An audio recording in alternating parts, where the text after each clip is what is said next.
Good day everyone!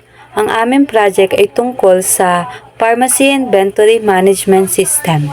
Description: layunin po ng aming project na tulungan po yung mga pharmacy na mas mapadali po yung pamamahala ng mga gamot, suppliers at mga transaksyon po sa loob ng pharmacy. Mas madali po nilang mamamonitor kung ilan pa ang stock ng gamot, kung kailan ito kailangan mong dagdagan at kung ano po ba yung mga nabili o mga nabenta na. Nakakatulong din po ito para mabawasan po yung pagkakamali sa mano-mano pong paraan para mapabilis din po yung mga transaksyon. The scope of our projects focuses on the internal operations of a pharmacy, particularly in managing medicines, suppliers, customer, and inventory transaction. We have 5 scope of our system. Number 1 is medicine management. The system allows adding, updating, and monitoring medicines, including details such as category, dosage, price, and current stock. Number 2 is suppliers and purchases. It records suppliers' information, purchase transactions, operation expiration dates, and total purchase costs. Number 3 is customer and orders. It manages customers' information, orders, total transaction amount, and automatically updates inventory after each sale. Number 4 is pharmacist information. Contains details of pharmacies and tracks their accountability in every transaction. And lastly, inventory and reports. Helps monitor current stock, detect low or expired medicine, and generate reports for sales and purchases. Naman po ang aming features ng aming system. Una po ay medicine. Pwede po ditong magdagdag, mag-edit o mag-delete po ng information tungkol po sa mga gamot. Pangalawa po ay suppliers and purchase.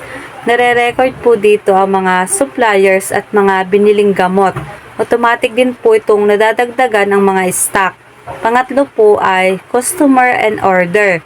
Nare-record po dito yung mga biniling gamot ng customer at nababawasan po agad yung mga stock pagkatapos po ng sale. And pang-apat po is pharmacy. Makikita po dito kung sino po yung pharmacy na naproseso po ng benta o pagbili po. At ang last po ay inventory monitoring. Dito po makikita agad kung ilan pa yung mga bawat stock ng gamot at kung kailan kailangan ng mag-restock. You can see our entity relationship diagram or ERD. It shows how the entities such as medicine, suppliers, customers, pharmacy, and orders are connected in the system. This diagram ensures that all the relationship between data are well structured and that information can be accessed easily when needed. Ito po yung relational model ng aming pharmacy inventory management system. Binubuo po ito ng siyam na table. Dito po natin makikita kung paano po nakaayos at konektado po ang lahat ng data sa loob po ng system. Bawat table po ay may kanya-kanya pong layunin para po maging maayos at madali po yung pagproseso po ng information. Una po ay mid-categories table.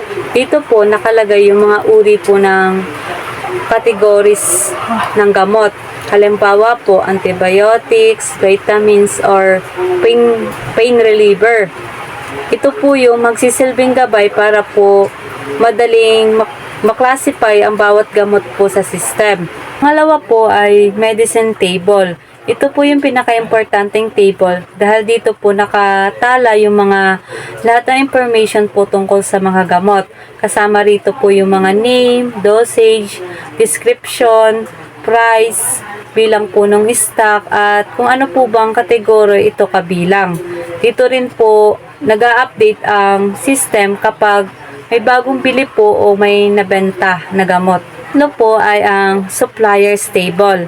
Dito naman po nakasulat yung mga details kung saan po yung mga suppliers tulad po ng kanilang name, address, contact numbers. Sila po yung pinagkukunan ng mga gamot na binibili po ng pharmacy. Pang-apat po ay pharmacy table. Dito po, nakatala po dito yung mga pharmacy na gumagamit po ng system. Mga information po gaya ng name at email para po masigurong maayos po na naitala po kung sino po yung nagpa-process po ng mga bawat transaksyon. Panglima po ay ang customer table. Ito po yung talaan ng mga customer ng pharmacy. Tulad po ng mga pangalan, contact numbers. Konektado po ito sa order tables para po sa mga benta o sale transaction. 6. Purchase table. Ito po yung table na nagre-record ng lahat po ng pagbili ng gamot mula po sa suppliers. Makikita po rito yung mga date ng pagbili, kabuong halaga po, suppliers at pharmacy na nagproseso ng purchase. Pang-7. Pang-7 po ay ang purchase item table. Ito po yung nag-uugnay sa purchase at medicine tables. Dito po nakatala kung ano po ba yung mga gamot ang mga nabili, ilang peraso, magkano po yung unit cost at kailan po may expired ang mga ito. Ang pang-8 po ay ang order tables. Ito naman po ang mga talaan ng mga benta o sales transaction. Dito po nakalagay yung mga order date, total amount, customer na bumili at pharmacy na nag-asikaso. Kapag may mga bagong order po, nag-automatic po itong nababawasan ng stock ng gamot sa mga inventory. At ang panghuli po ay ang orders table. Ito po yung nag-uugnay sa orders at medicine table. Dito po makikita kung ano po ba mga gamot ang nabenta at kung ilang peraso po sa bawat order. Ang med categories table ay ginagamit para sa paggrupo ng mga gamot. Halimbawa, meron tayong kategoryang tulad ng fever and pain reliever, antibiotics, high blood pressures, at vitamins and supplements. Ipinapasok ang mga ito sa pamagitan ng SQL insert into command. Medicine. Dito po nakalagay ang lahat ng information tungkol po sa mga gamot sa pharmacy. Meron po itong ID na ginamit bilang primary key. Ibig sabihin po, bawat gamot po ay may mga unique o sariling numbers po. Kasunod po nito ay mga name, dosage at description na naglalaman po ng mga pangalan at maikling detalye ng gamot. Nandito din po yung unit price para po sa presyo at current stock para po sa ibang bilang po ng mga natitirang gamot sa inventory. May mga mid-category ID rin po na tinatawag na foreign key na papunta po sa table ng medicine categories. So, itong table na ito ang nag-aayos po at nagre-record po ng lahat ng gamot sa pharmacy. Ito naman ang table ng supplier. Dito, nakalagay ang mga impormasyon ng bawat supplier gaya ng last name, first name, address, contact number. Ginamit din namin ang SQL command na insert into suppliers para maglagay ng mga sample data. Makikita rito ang mga supplier tulad nina Casey Closa, Jamaica Mercado, Rosendo de Lima, at iba pa. Pharmacy. Dito po nakalagay ang lahat ng information ng lahat po ng mga pharmacy na nagtatrabaho po sa isang boteka.